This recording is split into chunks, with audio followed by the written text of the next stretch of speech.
How's everyone doing? Great, great.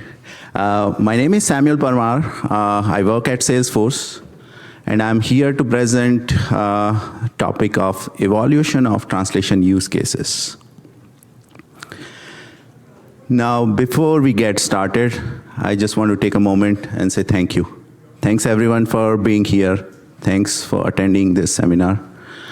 And also, let's not forget, I think it takes great effort for the organization committee to arrange this kind of event and bringing everyone together under this event. So thank you, everyone. Thanks for even arranging this this event. So just a quick introduction about what I'm going to talk about. I think a lot of you, or even every one of you know, traditionally, all these static text, labels, error messages, all were being translated to, end user languages. I think all of you may be familiar with that. But in last 10, 15 years, if you see, we are not really browsing information on website. We are really now interacting with devices. You see your cell phone, you are playing and doing anything with the mobile apps. If you call somebody on any support number, the first thing that you will see is you will hear some chatbot or some bot, voice bot. Even if you go to any site, let's say if you want to book an appointment or do something, I think it's very likely that you will interact with chatbot or something, right? So with all this rapid digitizations and all this new emerging technologies that is coming into the picture, there are, of course, new use cases also that are coming into the picture. And in this topic, what I'm going to talk about is one of the features that our team, Globalization team at Salesforce developed. What we saw, from customers, from different user bases, like what are the use cases they were trying to solve? What we had in Salesforce before we built that feature, how, it was not really fitting into those use cases, and what are the challenges that they were facing with the previous solutions that we had, and how we built that feature, and what are the capabilities that we built. Using that, how we unblock to support some of these use cases. All right, so in agenda, again, I'll start with some traditional use cases that I hope everyone is already familiar with. We'll also talk about some of the use cases on data translation, the challenges, in handling those use cases, and just give you a quick overview of the feature, and we'll end with demo.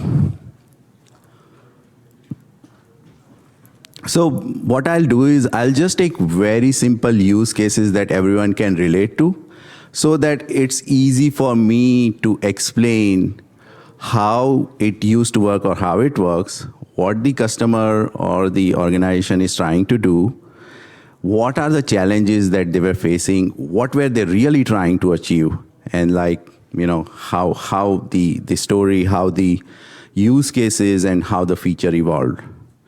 So the use case is very simple. Let's say there is a mobile service provider. They sell some of the latest phones in their shops. Now, the business, you can think of any multinational company, right? That's a mobile service provider. Their business is spread into different regions, different countries. And the customers they are serving, the representative they are who are working in the shop, they all generally speak local languages or understand local languages, right? So let's build onto it, right? Let's say this organization has Salesforce, and that's where they are maintaining the system of records. I've just created very simple, data for us all to understand. I just created 4 entries: my phone 1, my phone 2, your phone 1, your phone 2, right? You can think of any mobile phones that you like. And I just, for the sake of simplicity, took 3 fields: product name, product SKU, and the product description, right? So each product name has a SKU defined for that. And there is also a description for this here. For the demo, I just took like, okay, my phone 1 with revolutionary technologies with feature A and B. Second version has A, B, and C features, same way for your phone 1 and your phone 2. Now, let's say that, the records were created in English, and now they are trying to roll it out to different regions or different country. What will be the experience if I change the user's language, or if a user with German language logs in?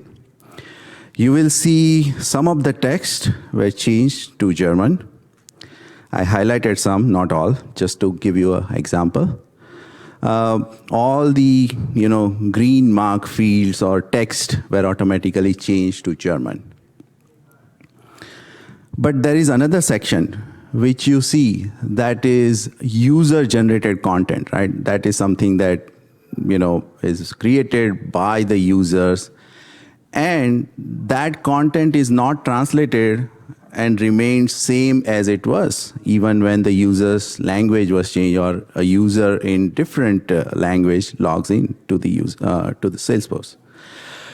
So, this is very simple page in Salesforce, but many a times what happens, as I talked about different use cases, is you want to use this information and show it at different places in different environments, right? Like you may have some customer-facing site where you want to display this information.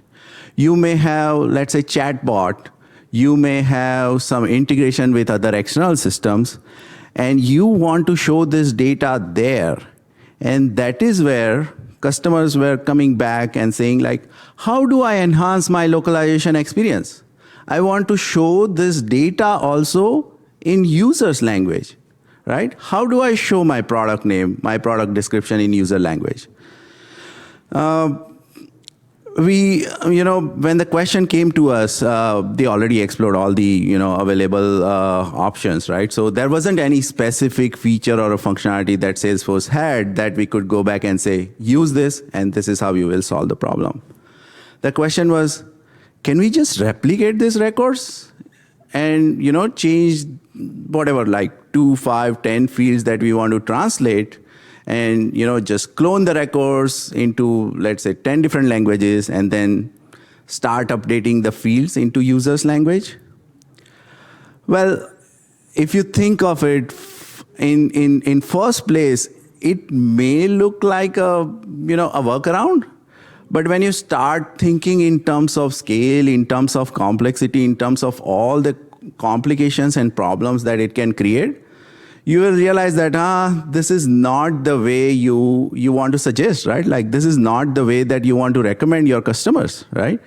Let's assume that, if it is one organization that is trying to solve this problem, it may just be like, working for them. But let's say if 100 organizations want to do it, you don't want 100 organizations to go that route. And some of this I've noted down here, right?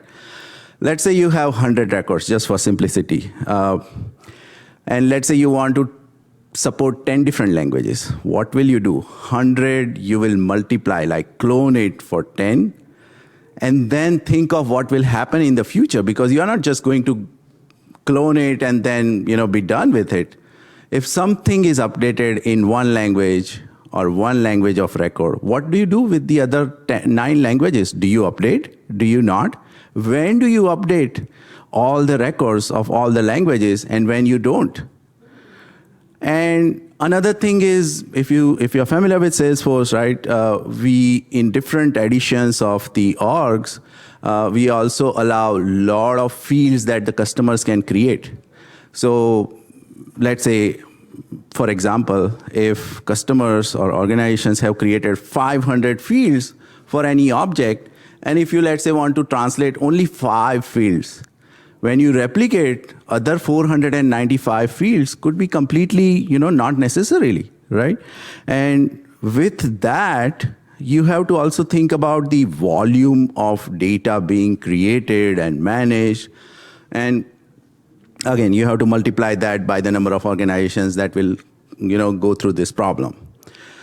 So we realized that we have to think differently. This is something that we have to solve at a level that is scalable, at a level that is reusable.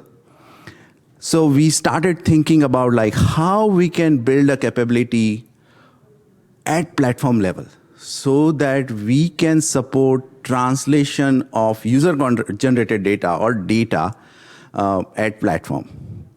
Now, we also wanted to give control at a field level. As I said, if out of 500, if you want 5 fields to be translated, there is no reason for you to just globally support everything, right? That is the way to manage some of the issues around around volume and the size of the data. And different use cases demand different types of fields to be translated or not, right? For example, let's say description field, that could be like rich text field where you may have images, you may have URLs, you may have text formatted where you want to really show what the product supports.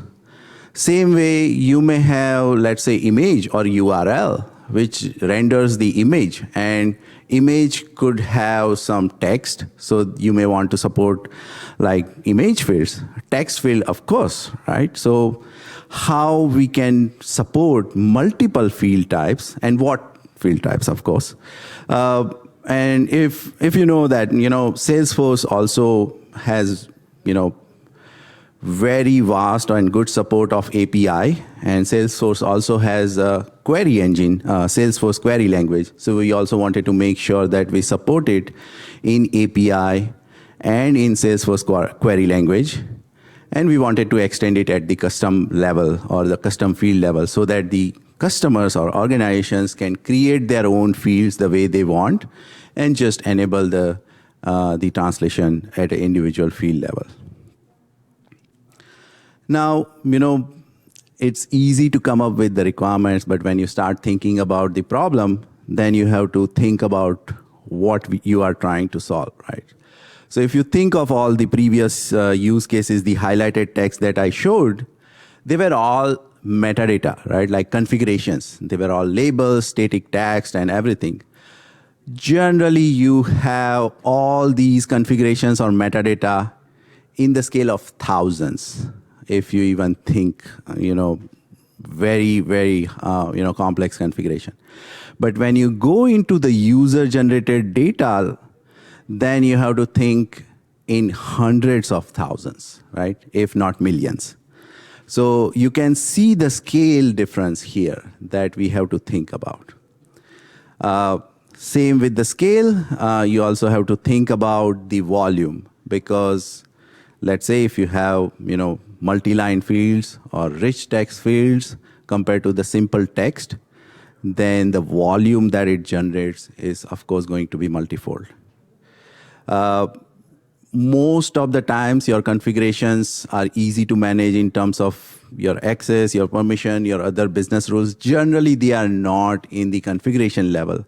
But when you start thinking about data, you also have to think about all the additional things about who has access to permission, or who has access or permission to view or update the original record, right? And then you want to make sure, or you want to control who can update original record, who can update, translation records and things like that, right? So you don't want to assume anything and give control to the user, to the appropriate user with proper permission to handle that. And when you start thinking about hundreds of thousands, you also have to think about how the users will manage their translation. Nobody is going to go to the UI and say, I'm going to translate 100,000 records in, let's say, 5, 10 different languages, right? So you have to start thinking about how you can support bulk operations, right? Like how you can allow bulk exporting all the data that you want to be you want the customers to translate, and how the translations can be easily imported to the system. And when you think about the scale, existing or solutions were only considering metadata or the configuration. So of course, any of the 1,000 or so configurations won't go into more than few MBs, right? But when you start thinking about this scale, you also have to think about data in GBs, not in KBs or MBs. So, this is how we started thinking or visualizing that.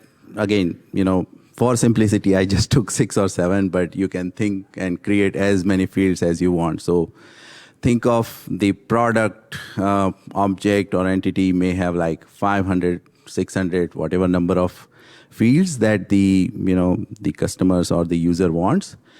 But depending on the type of fields or the list of fields that are marked for translation, the translation record doesn't have to be as big or huge as the original record.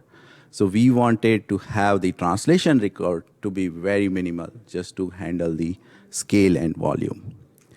So this is how it would look like, right? If you think of it like a product record, my phone 1 with 4 or 5 fields. And if you say, I want only the name and description to be translated into, let's say, Spanish and French, then only 2 fields with the language.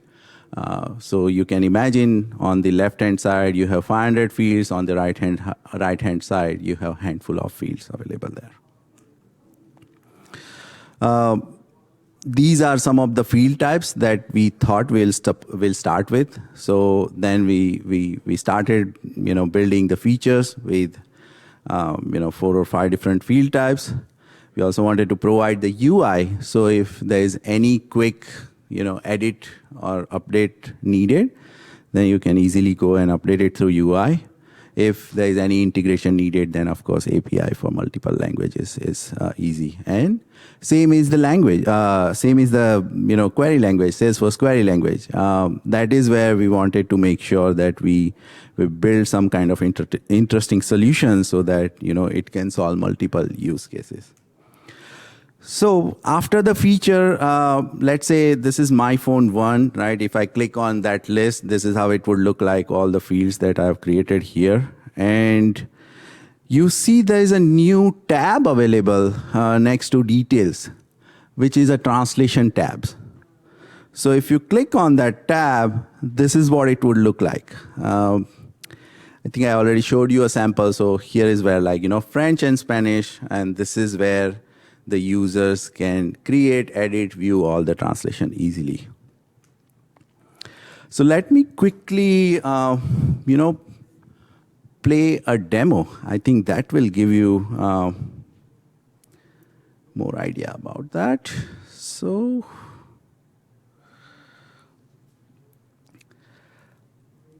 okay, so you can see the list page where I was showing all 4 records. Now, how do the users or the admins go to enable or control the translation at the field level? So here there is a data translation settings, here there is a product, and I just created 2 fields here. One is of type text, one is of type rich text area. Now you can see there is a checkbox button. So let's say if you click on text field and then say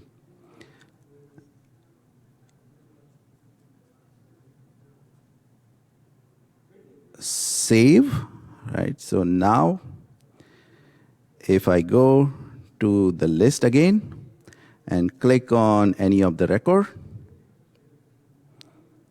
and go to translation tab, the new field is available now. That is where it gives control to the admin so that even when new fields are needed in the future, translation can easily be managed through UI. And here it shows all the languages that I have enabled for this org, so that depending on which language I want to add, edit, delete, I can do all the translation management right through the UI. Okay, now let's talk about the developer flow. How can this enable developers to really, extend it and, handle all different use cases that earlier I was talking about. Okay. So here I have enabled, is the UI visible there? I don't know if you can view the query there. But basically what I have opened is a developer console. Here I have a Salesforce query language, which selects ID, name, description, and stock keeping unit for 4 of the records that I earlier showed in the screenshot. Now, with this, it was, okay, let me go back. This shows exact 4 records and the data that I had it in the screenshot. And the query that I have it says select ID, name, description, stock keeping unit from product 2, where ID in all those 4 IDs that I did. Now what I'm doing here is I'm going to a language settings and changing the language to French. And I'm saving the user details. Now, if you see, if I refresh, all the text are already changed to French. Now I'm opening developer console. If I run this query again, it's going to return the same results, all 4 records in English. The use case is, how do I show translation based on user's language? So what I'm going to do here is update the query. So there is an existing functions that Salesforce has, which was supporting or which was returning translation for a particular field based on user's language.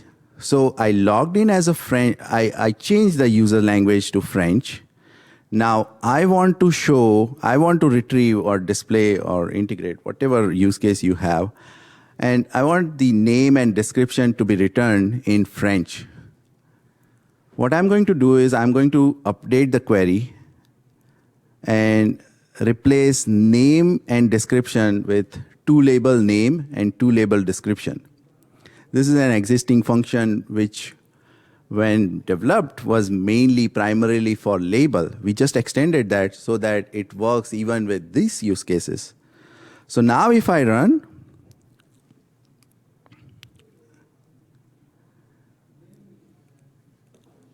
I don't know it's visible or not, but name and description for my phone 1 and my phone 2 is now displayed in French.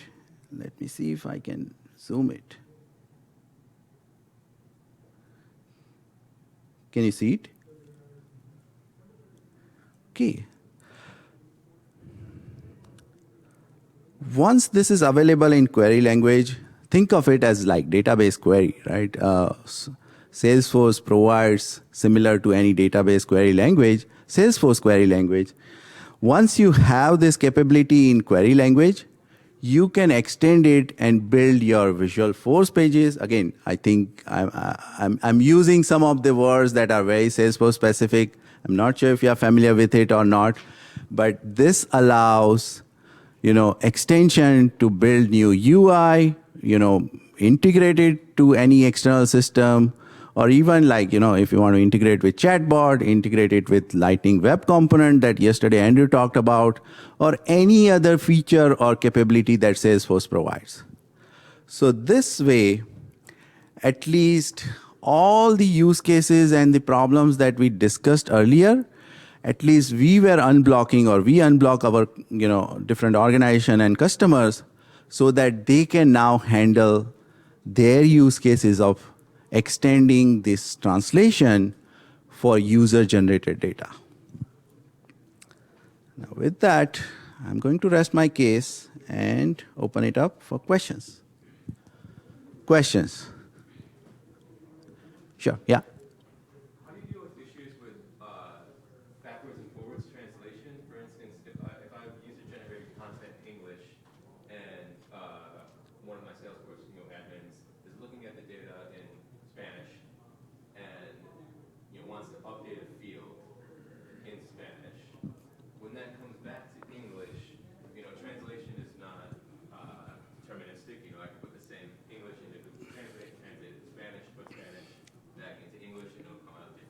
Yeah.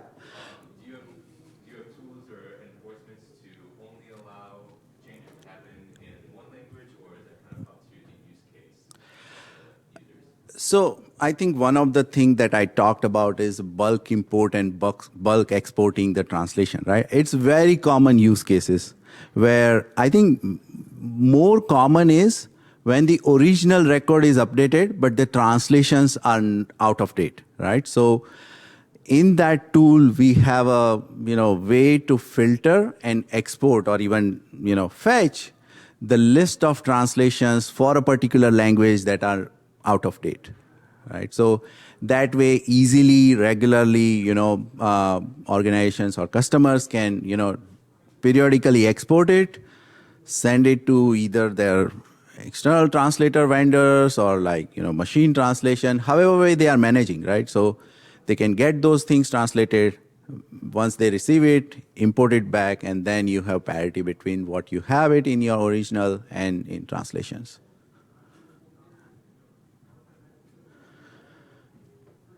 Yeah. Did you find requests from your users to have certain things, like maybe there's a certain set of records which need to be translated to 5 languages and a different set that need to be translated to 20 for them to help manage which languages certain tables need translated? Yes, I think, and some of those. So even with the previous demo that I was displaying, I had 4 records: my phone one, my phone two, your phone one, your phone two, and my phone one and my phone two. I intentionally created translations for French, and when I ran it with that function, it was returning the results in French. But for the other 2 records, since I did not have translations, the function automatically returns the original record. So that way, if you are building something, right? If you are building some custom components or some pages or Visual Force pages or integrating with external systems, you don't have to customize and write code or build something that is language specific. Once you code it, it scales for any languages as you roll out in different countries and different regions. If you are thinking about use cases for managing translations using bulk or UI, that is something that the individual users and customers handle it at their level. Yeah. You have snapshotted data, and do you translate snapshotted data? By snapshot, I mean like you create a value that goes into effect in the future at a particular date. That could be very specific use cases that the customers may be able to control, right? So we have various features in Salesforce to provide different use cases, but what we were trying to build is build the capability so that customers can do the way they want, right? Because each of the organization may be following their own different way of doing things. They may have different rollout strategy. Some people may say, oh, I want to enable, or I don't want to enable any users for that particular language till, let's say, 1st of November. So if you don't have users, if you have everything uploaded for translations, if the user doesn't have that language to choose from, there is no way the user will see the content in that language, right? So it could be different. I just gave you one example, but there may be many different ways that people may be handling. So.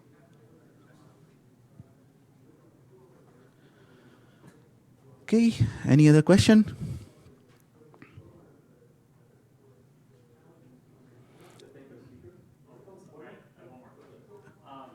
For translating the records, did the translators need more context? Because I'm imagining maybe just one field by itself with the words that need to be translated sometimes might not be sufficient to understand what it is. Does the export handle, provide related supporting information? Not for the user-generated content, but you should check. So Salesforce has one of the open source library, Grammaticus, that provides or that has the capability of setting the context, right? Like, is it, let's say, a count field or something, right? Like it's an entity or it's something else. I think, you should take a look at it. But here, we have no way of knowing context. It's all user generated. So what we have built is the capability for them to manage their own way, all the translation flow. Yeah. That's it. I'd like to thank our speaker. Thank you very much.